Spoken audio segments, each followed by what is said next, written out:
约书亚清早起来，和以色列人众人都离开石亭，来到约旦河，就住在那里，等候过河。过了3天，官长走遍营中，吩咐百姓说：你们看见耶和华你们神的约柜，又见祭司利未人抬着，就要离开所住的地方，跟着约柜去。只是你们和约柜要相离量2000肘，不可与约柜相近，使你们知道所当走的路，因为这条路你们向来没有走过。约书亚吩咐百姓说：你们要自洁，因为明天耶和华必在你们中间行奇事。约书亚又吩咐祭司说：你们抬起约柜，在百姓前头过去。于是他们抬起约柜，在百姓前头走。耶和华对约书亚说：从今日起，我必使你在以色列众人的眼中尊大，使他们知道我怎样与摩西同在，也必照样与你同在。你要吩咐抬约柜的祭司说：你们到了约旦河的水边上，就要在约旦河水里站住。约书亚对以色列人说：你们近前来，听耶和华你们神的话。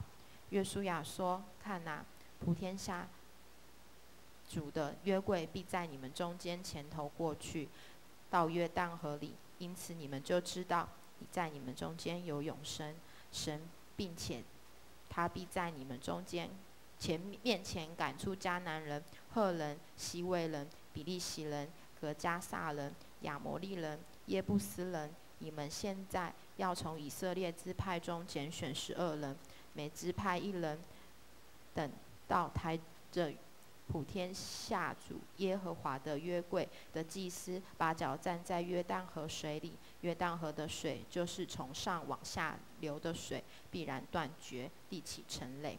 百姓离开帐篷要过约旦河的时候，抬约柜的祭司乃在百姓的前头。他们到了约旦河，脚一入水，原来约旦河水在收割的日子涨过两岸，从上往下流的水，必在极远之地撒拉旦旁的亚当城那里停住，地起成垒。那往亚拉巴的海就是沿海，下流的水全然断绝。于是百姓在耶利哥的对面过去了。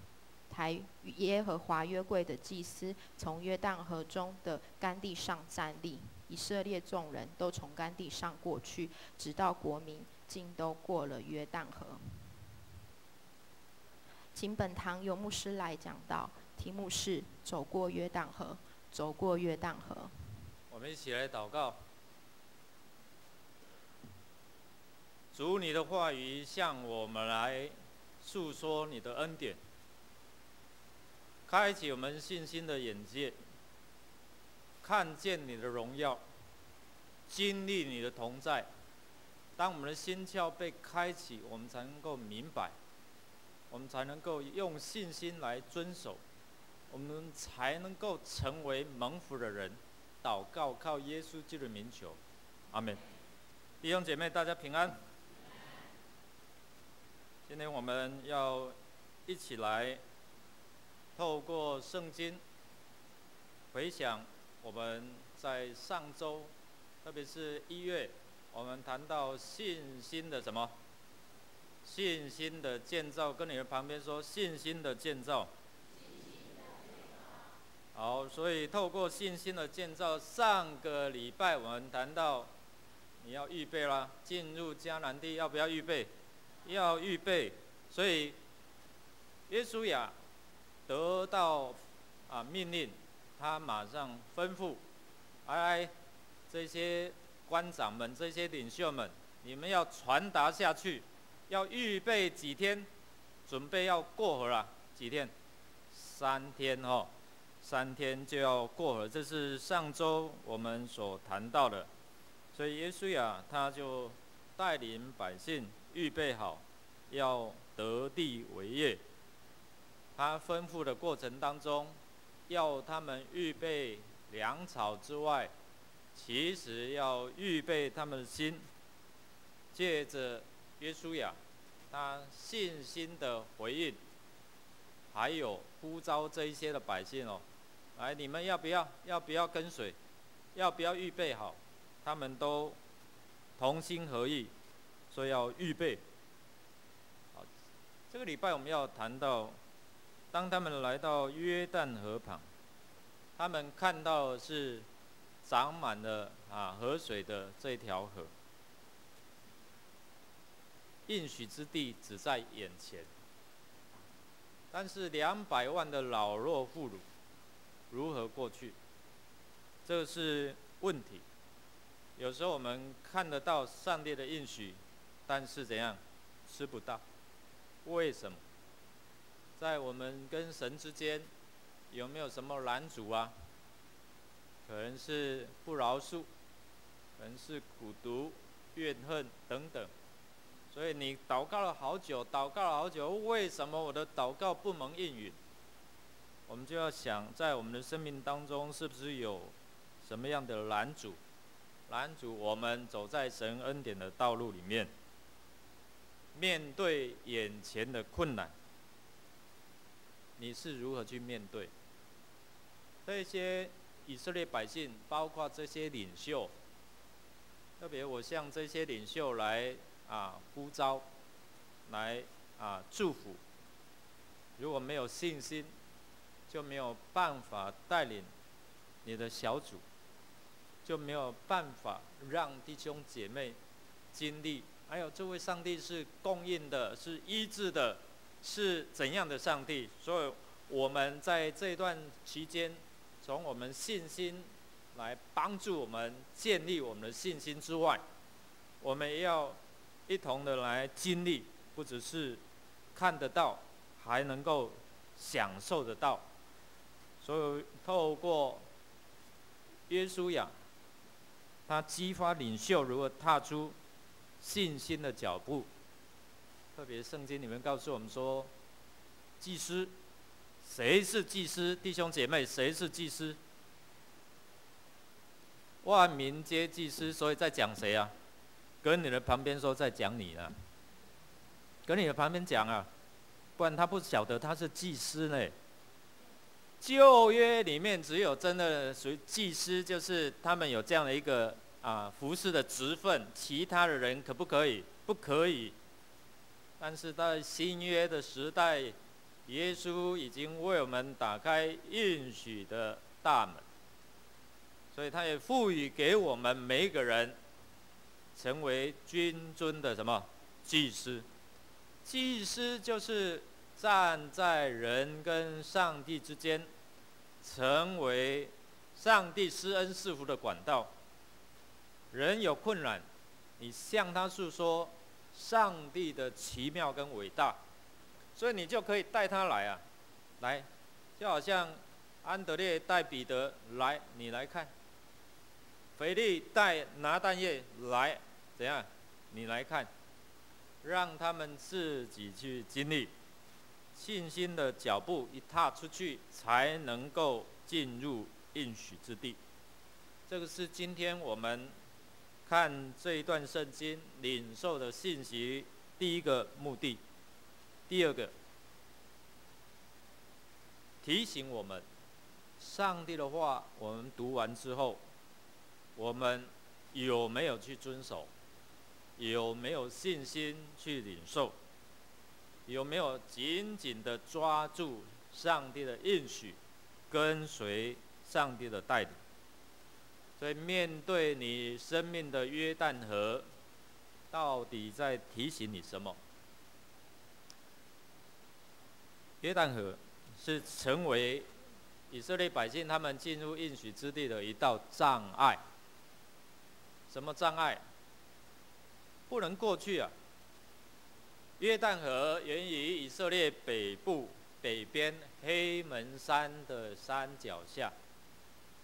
上次牧师在讲道当中有谈到该撒利亚腓立比，耶稣在那边说：“众人说我是谁？你们说我是谁？”彼得回答说：“你是什么？基督，是永生上帝的儿子。”这个地方也是约旦河3条源头之一。在大概5、6月，阳历的5、6月，它的雪水，黑门山的雪会融化，然后雪水就进入到约旦河，所以成为约旦河的水源。你知道该沙菲利比那边哦，我们大概5、6月、6、7月去的时候，那个水真的很冰凉啊，那个水里面还有鳟鱼啊，表示它的水是很干净，对，很清澈。大概约旦的河宽15到23公尺，所以想象一下，15到23公尺宽不宽？其实不宽诶。平常如果干旱的季节，有一些地方是可以涉水而过啦。但是现在圣经告诉我们说，它是收割的季节，所以它的水满了两岸。这一道成为他们进入迦南地的障碍。弟兄姐妹，我们当中有谁会游泳的？举手一下来。有谁会游泳？游泳，好，请问那其他的怎么办？跟你旁边说，那你怎么办呢？没有船啊，也没有桥啊，怎么办？你就站在这边吧，那我们游过去好不好？也不可以啊。所以这个是成为我们生命的一个障碍。OK， 所以面对这样的困难，15节说收割的日子，长满了水，老弱妇孺。我们这几个举手的可能可以游过去。那其他的人，你忍心抛弃他们吗？忍心吗？当然不忍心嘛，对不对？好，我们可以进入到神的荣耀、神的应许，但是你的家人没有信主，他可以进去吗？可不可以？不可以啦。那你忍心自己进去而已吗？你要抛弃他们吗？当然不可以嘛。所以要想办法吧，想办法怎么样帮助整个团队都可以进到上帝的应许里面。大男女老少还有一些从埃及带出来的家当呢。你游泳过去，你那些财产怎么办？留在河的旁边？当然不可以啊！这是我一生打拼努力得着的，对，你要不要放下？你放不下啊！神有神的方法。第三个这条路，圣经告诉我们说，以前怎样没有走过，很陌生的。你对没有走过的路，你内心充满怎样不安？我们在开车的时候，虽然现在有导航，你知道吗？来设一下到目的地，但常常这个小姐都会报错路。有一次我要按要到目的地，然后他有好多种选择。我说我就比较调皮一点，按了山路小径。然后他真的把我带到山路小径，到车子不能往前走的小路。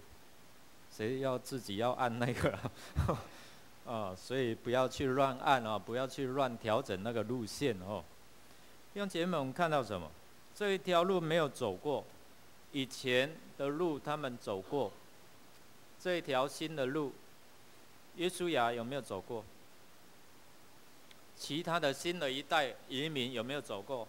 都没有，没有经验。我们有没有走错路的经验呢？有啊。走错路，浪费很多的时间，浪费很多精力。这边我们看到他们要过河了，看得到，但是神告诉他们说，这一条路你们没有走过。其实只有在过去过红海，只有迦勒跟约书亚走过，经历过，但是现在面对一条新的路，是没有走过了，怕走错，怕走到这个岔路。所以这个在我们人生的道路里面，我们面对我们人生的约旦河，你有没有走错？你有没有跨越约旦河的困难？这个是以色列百姓所面对的，那也提醒我们现在我们所面对的人生的道路，有没有遇到这些的困境？过来我们来想说走过约旦河的意义来，我们来想一下，走过约旦河对以色列百姓有什么意义？约旦河东跟河西差别在哪里？他们要走过之前过去的这一些的生活，代表什么？要结束什么？旷野流浪的生活。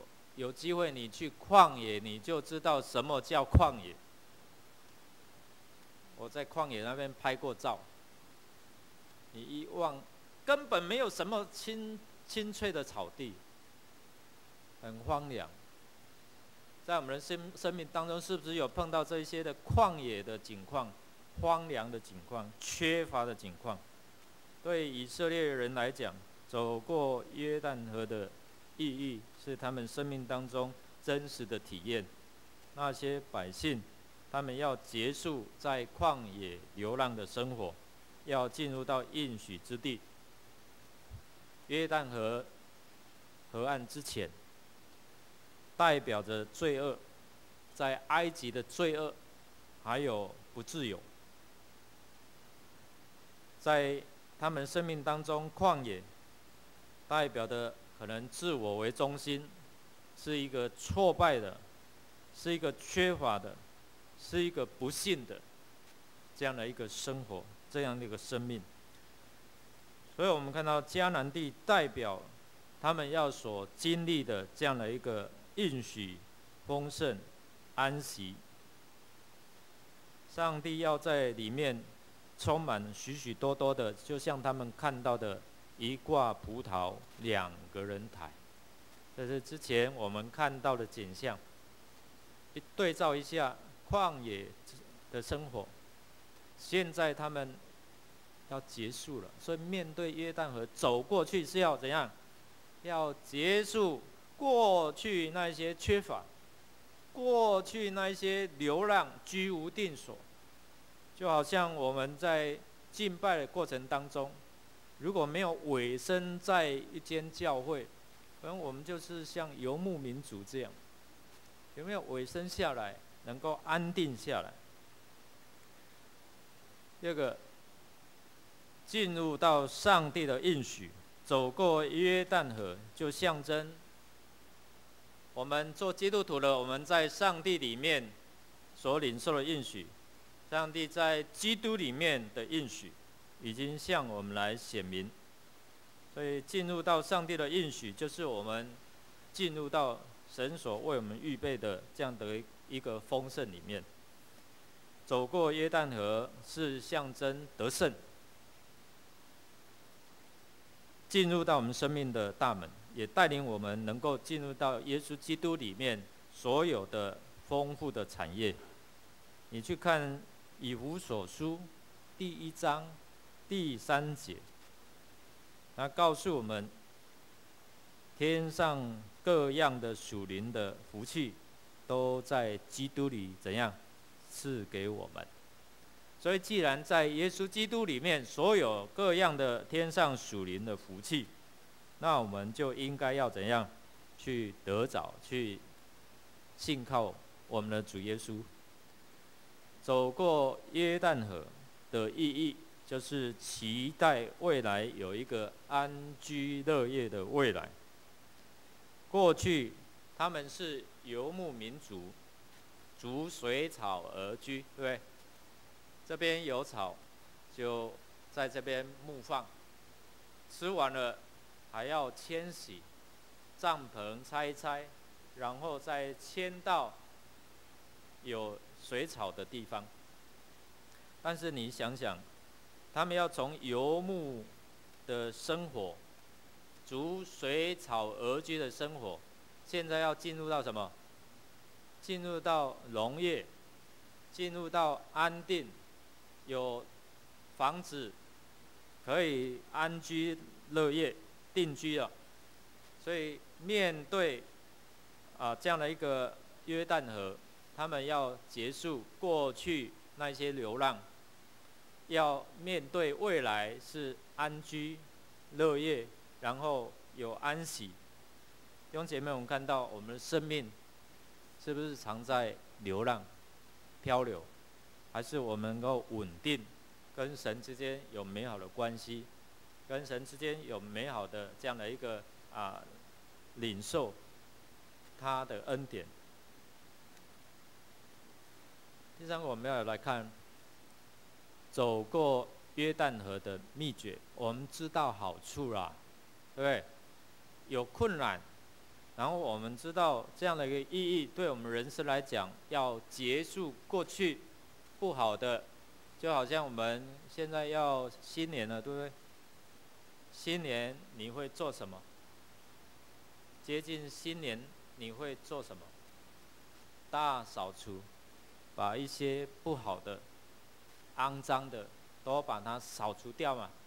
在我们生命里面也是需要这样，在我们生命里面有哪一些是不属神的思想、情感、意志、行为，我们要怎么样来帮助我们扫除这一些的障碍，扫除这些困难，扫除这些影响我们进入到应许之地这一些的拦阻。好，所以我们来看，透过聆听上帝的话语是秘诀。你知道，川普在就任美国总统，他想要让美国再次伟大。他在就任，你们有没有看他就任的那个新闻？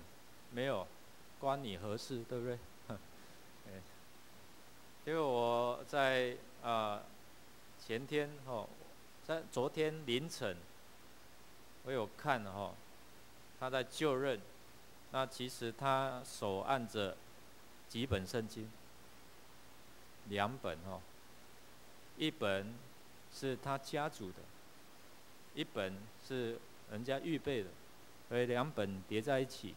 他手按的圣经，一个强国的领袖，按着神的圣经来宣告，代表什么样的意义？你知道吗？为什么他不要随便拿一本其他的经书啊？所以弟兄姐妹，我们看到神的话语是帮助我们进入到荣景，进入到丰盛，进入到上帝的恩典的一个秘诀。所以我们看到第9节我们可以看到以色列人他们走过约旦河的秘诀就是听，要怎么过？秘诀在哪里？听上帝的话，谨守遵行。这律法书第1章第8节这律法书不可离开你的口，总要怎样？昼夜思想，好使你谨守遵行。谨守遵行后面上帝的话也告诉我们说什么才能够亨通顺利。再一遍听，然后遵守去行，然后后面就什么亨通顺利。这是一个过程。听，没有听怎么知道内容？没有知道内容怎么去遵守？所以需要用信心来遵守，后面才能够亨通，才能够顺利。有原因，后面影响到结果。所以第一个，你们要听昼夜思想，常常读上帝的话语，提醒我们，告诉我们什么？第二个，要分别为圣，必须自洁。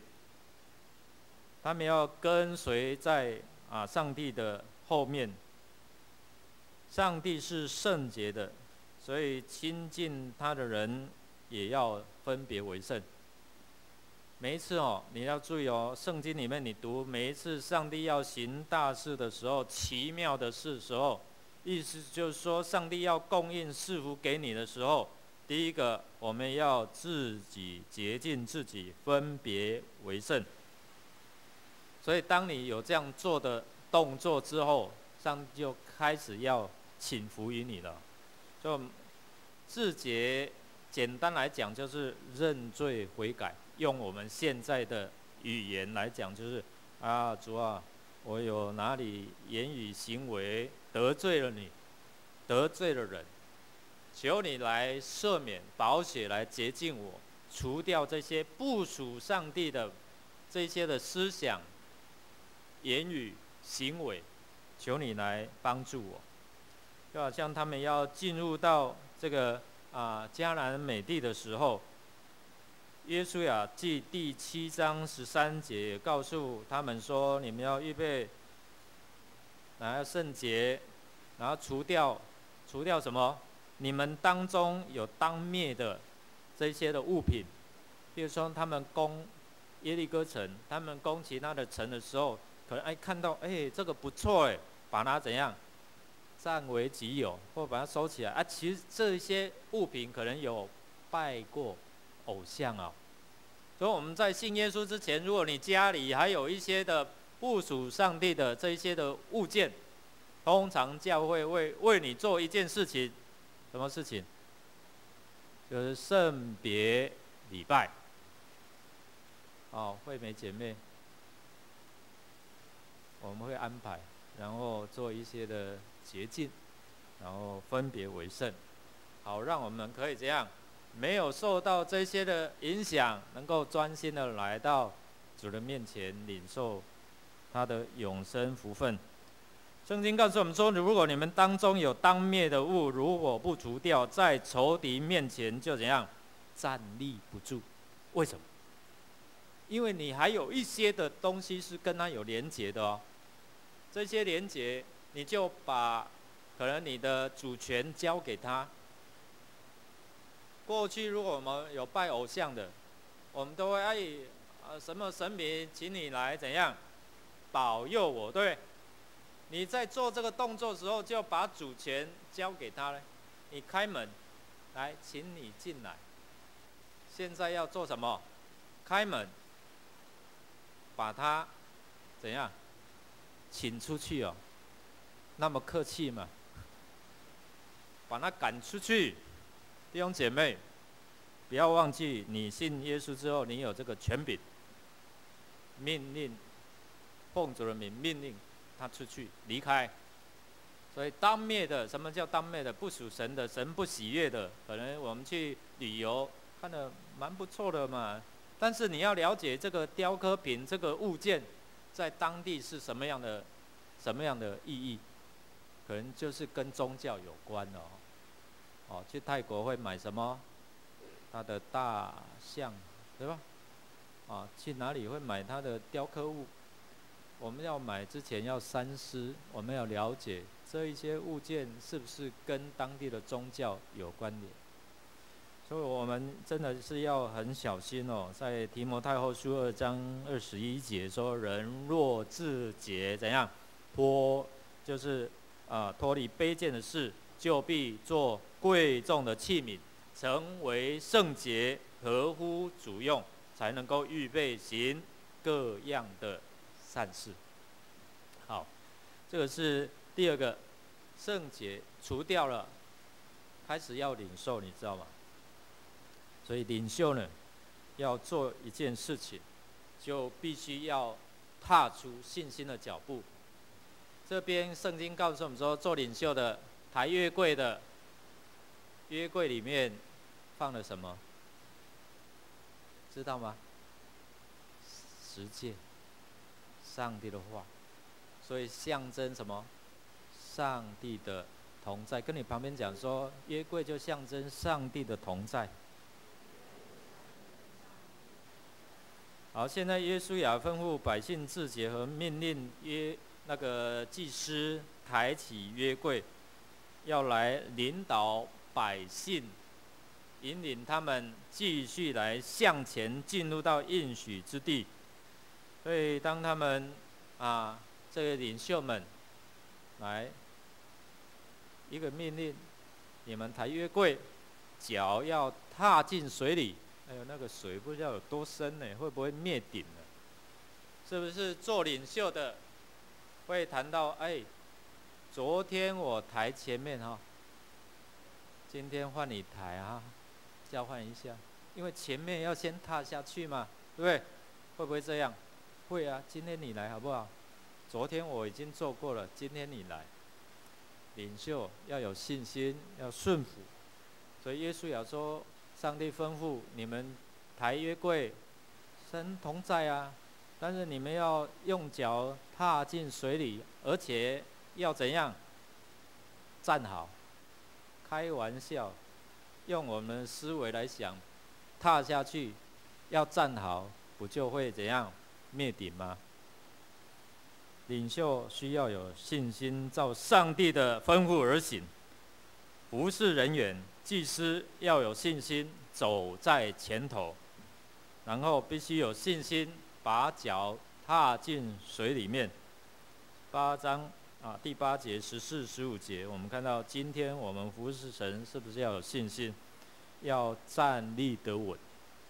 当我们有信心，然后祭司要站立在这个水中的时候，看上帝会不会行奇妙的事情。约书亚都吩咐他们，然后照这样行，就会有奇妙的事来发生。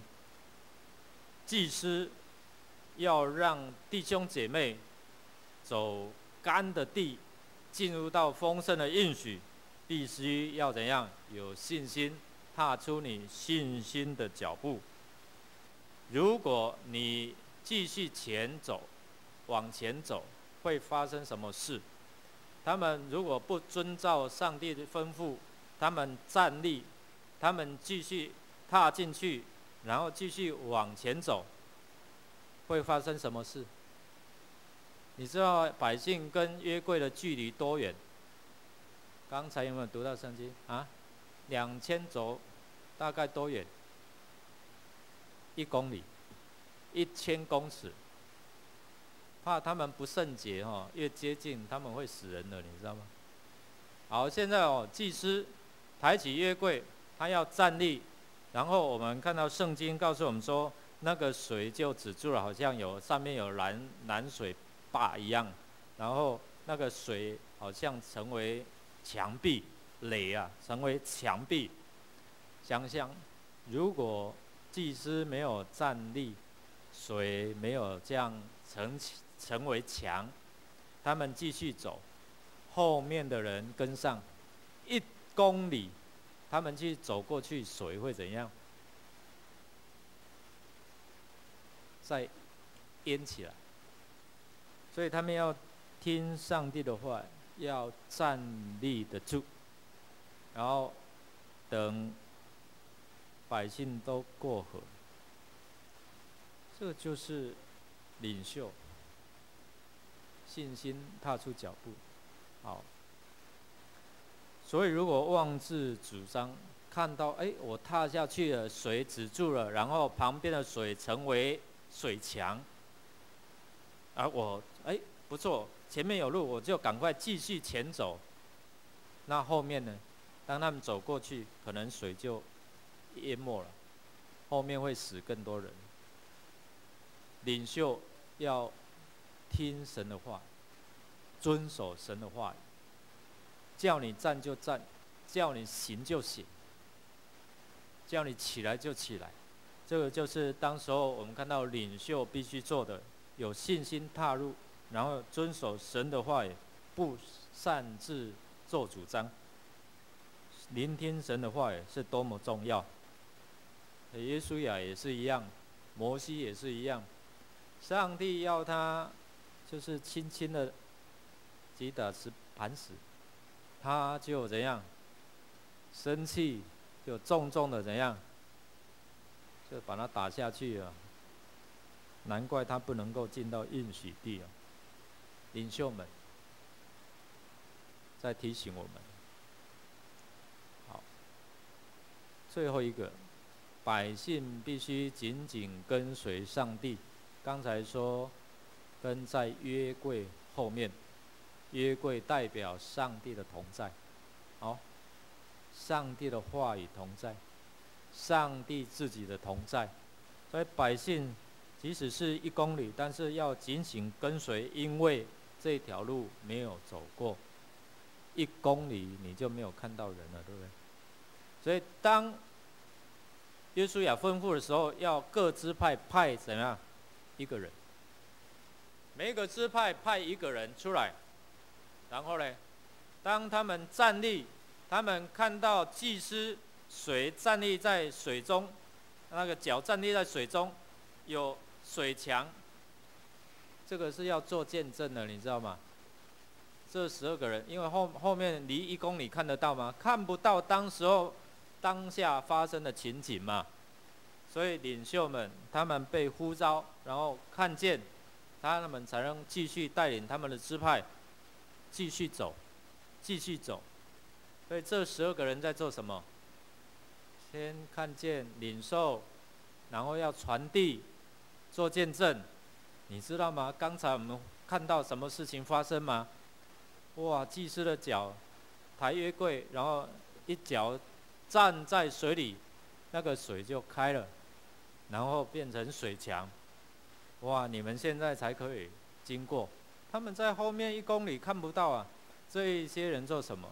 这些人也在提醒我们：你被拣选，你被呼召，你要成为什么？这一些后头跟随人，或是这一些亲友们的一个见证。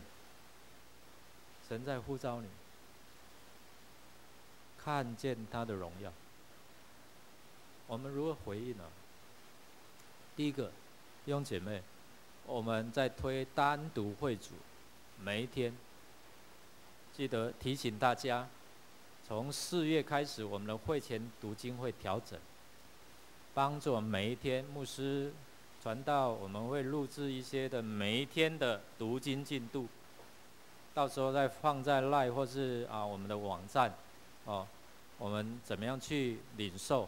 最重要是单独会主卡发给我们，然后教我们怎么样去读圣经，每一天，好不好？每一天跟你旁边说，每一天我们来听上帝的话语。不要礼拜天来喝一瓶鸡精冻了1礼拜，不是这样喝一瓶然后7天就不用读上帝的话吗？不是每一天补充神的话语，进入到你的生命，成为你属灵的灵粮。第二个，要分别为圣，要洁净我们，常常反省。主啊，今天我所作所为所说的所想的有没有得罪你？如果有，我承认，求你宝血来洁净我，好让我的祷告可以通，好让我的祈求可以被蒙应允。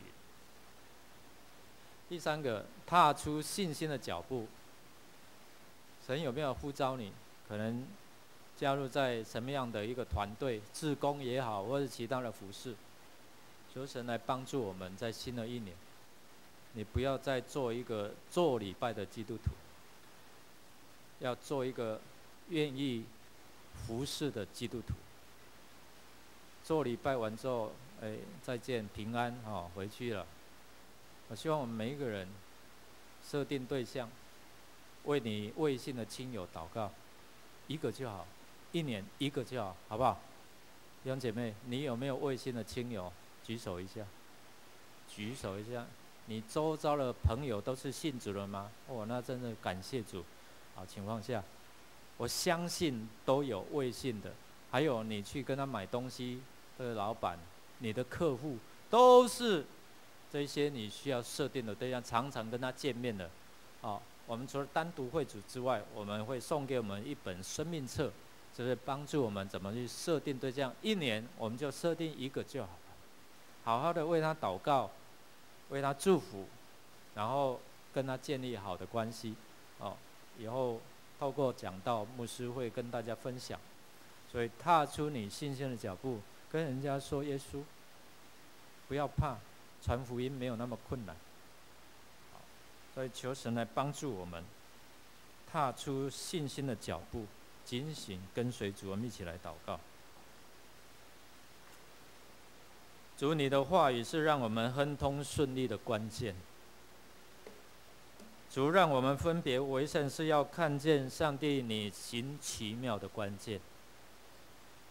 主让我们踏出信心的脚步，是我们通过约旦河进入到主你要应许我们丰丰富富的关键。